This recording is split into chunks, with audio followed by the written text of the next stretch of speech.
Baik, shalom teman-teman sekalian. Sebelum kita sama-sama beribadah pada saat ini, mari kita minta pimpinan di dalam doa. Kita berdoa. Bapa di surga, kami bersyukur waktu Tuhan baik kami saat ini. Tuhan, Kau muliakan ibadah kami pemuda. Tuhan Yesus memberkati kami, biarlah boleh berlangsung dengan baik. Doa dan harapan kami, mengampun dosa dan salah kami. Dalam nama Yesus kami berdoa. Amin. Baik teman-teman sekalian, sebelum kita masuk dalam pemberitaan firman Tuhan, sebelumnya mari kita mengangkat satu pujian, yaitu dalam Kidung Jemaat nomor 26, mampirlah dengar doaku. Mampirlah dengar doaku, Yesus menebus, orang lain kau hampiri. Jangan terus, Yesus Tuhan, dengar doaku, orang lain kau hampiri. Jangan terus. Baik teman-teman sekalian, sebelum kita mendengarkan kebenaran firman Tuhan, mari kita menghadap Tuhan di dalam doa. Kita berdoa.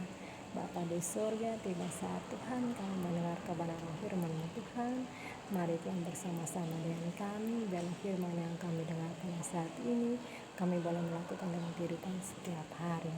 Berfirmanlah kepada kami karena kami sudah siap untuk mendengarnya. Amin. Baik teman-teman sekalian, firman Tuhan yang datang kepada kita pada saat ini yaitu terdapat di dalam Yohanes pasal 20 ayat yang ke-24 sampai dengan ayat yang ke-29. Saya akan membacakannya bagi kita semua. Yesus menampakkan diri kepada Thomas, tetapi Thomas, salah seorang dari ke-12 murid itu yang disebut Didimus, tidak ada bersama-sama dengan mereka ketika Yesus datang ke situ. Jadi kata murid-murid yang lain itu kepadanya, kami telah melihat Tuhan. Tetapi Thomas berkata kepada mereka, sebelum aku melihat bekas paku pada tangannya dan sebelum aku menaruh jariku ke dalam bekas paku itu dan menaruh tanganku ke lambungnya, sekali-kali aku tidak percaya. 8 hari kemudian murid-murid Yesus berada kembali dalam rumah itu dan Thomas bersama-sama dengan mereka sementara pintu-pintu terkunci. Yesus datang dan ia berdiri di tengah-tengah mereka dan berkata, damai sejahtera bagi kamu. Kemudian ia berkata kepada Thomas, taruhlah jarimu di sini dan lihatlah tanganku, ulurkanlah tanganmu dan taruhlah ke lambungku, dan jangan engkau tidak percaya lagi, melainkan percayalah. Thomas menjawab, ya Tuhanku dan Allahku. Kata Yesus kepadanya, karena engkau telah melihat aku, maka engkau percaya. Berbahagialah mereka yang tidak melihat namun percaya. Baik teman-teman sekalian, sungguh indah firman Tuhan yang datang kepada kita pada saat ini, yaitu terdapat dalam Yohanes pasal 20 ayatnya yang ke-24 sampai dengan 29. Yesus menampakkan diri kepada Thomas dan kita melihat bahwa cerita ini tidak asing lagi bagi kita semua.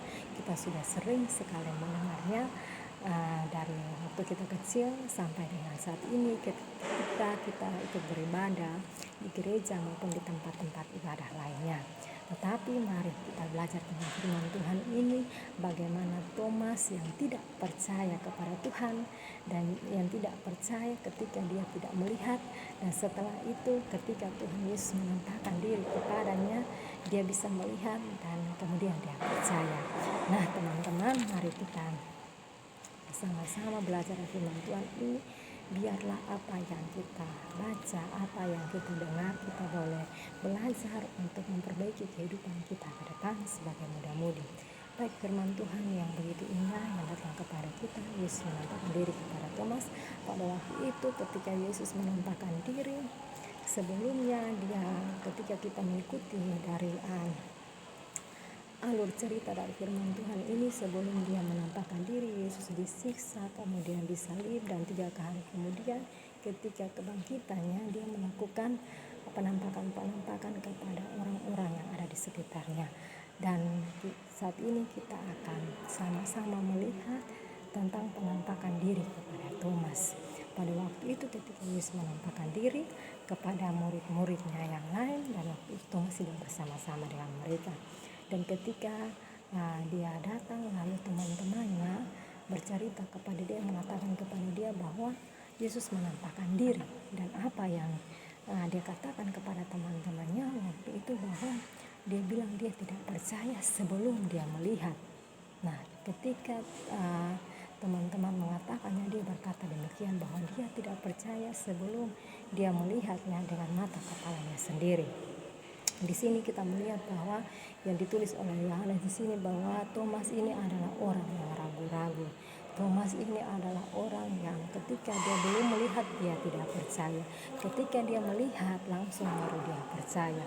Nah, teman-teman sekalian, luar biasa yang kita baca di sini bersama-sama firman Tuhan ini, kita melihat bahwa Thomas di sini dia tidak mudah dengan percaya dengan apa yang dia tidak lihat.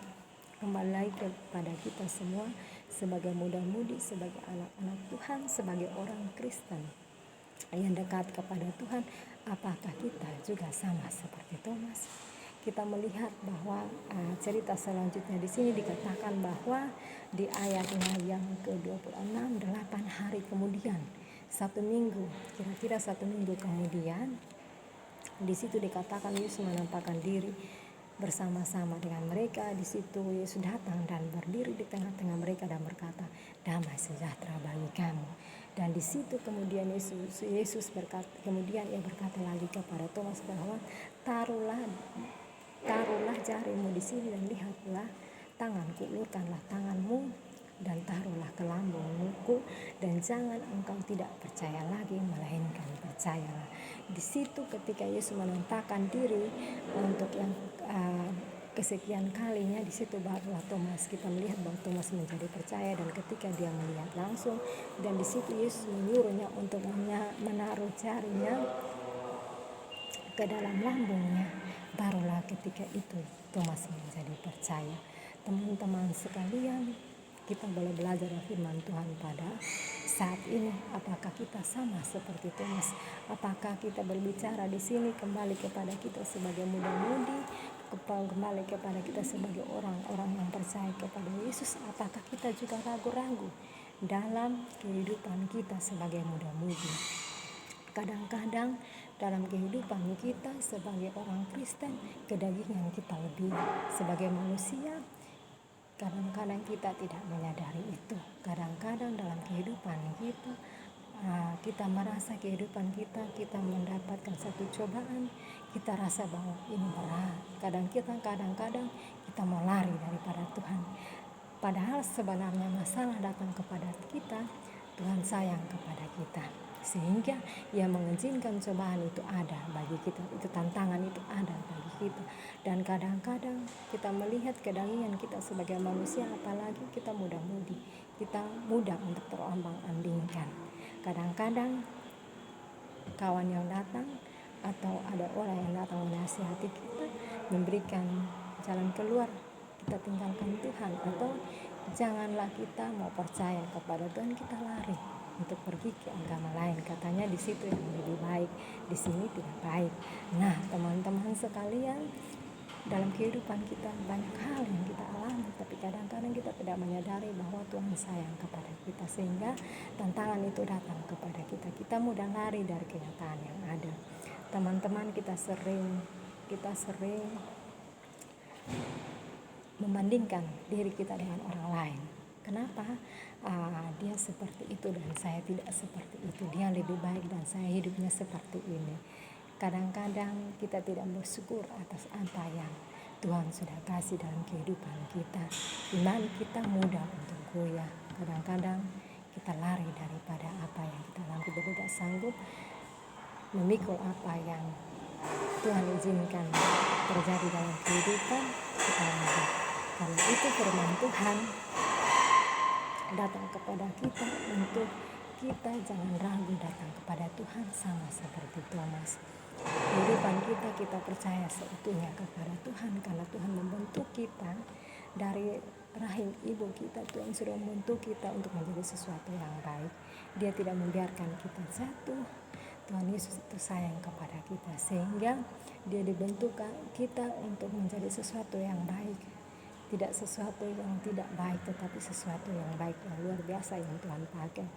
Bagaimana dengan kita untuk menyikapi akan kehidupan kita ini dengan baik-baik, sebaik-baiknya, karena kehidupan kita yang Tuhan kasih itu, Tuhan sudah bentuk kita dari lahir, sehingga hidup kita itu menjadi berharga di mata Tuhan ketika kita datang sungguh-sungguh kepada Tuhan. Ada apapun, masalah apapun yang kepada Tuhan, kita datang kepada Tuhan, Tuhan pasti memberikan jalan keluar. Tidak ada jalan keluar yang tidak bisa, tidak ada masalah yang tidak ada jalan keluar, tetapi bersama-sama dengan Tuhan ada jalan keluar. Karena itu biarlah firman Tuhan yang datang kepada kita pada saat ini, biarlah menjadi sesuatu yang baik. Dan karena kita pun percaya kepada firman, apapun yang terjadi dalam kehidupan kita, kita akan melihat kemuliaan daripada Tuhan. Dan Tuhan sudah berikan kita semua yang kita minta. Berkat yang berlimpah nafas kehidupan sampai dengan saat ini, karena kamu kasih dan kemurahan Tuhan, bukan karena kebolehan kita sebagai manusia. Karena itu patutlah kita mengucap syukur, kita datang kepada Tuhan, kita dekat dengan Tuhan. Karena Tuhan punya rencana yang indah dalam setiap perjalanan kehidupan kita, apalagi kita dalam masa muda adalah sesuatu yang berharga. Karena itu kita boleh menggunakan hidup kita sebaik-baiknya, biarlah ke depan kita menjadi yang lebih baik di hadapan Tuhan dan juga di hadapan orang yang ada di sekeliling kita. Baik, terima kasih. Amin. Mungkin firman Tuhan pada saat ini sampai di sini, dan kita akan masuk dalam doa untuk kita menutup ibadah kita pada saat ini. Mari kita berdoa. Bapa di surga, dalam firman-Mu boleh menguatkan kami menjadi pedoman dalam kehidupan kami, sehingga kami boleh percaya seutuhnya kepada Tuhan, satu-satunya penyelamat dalam kehidupan kami.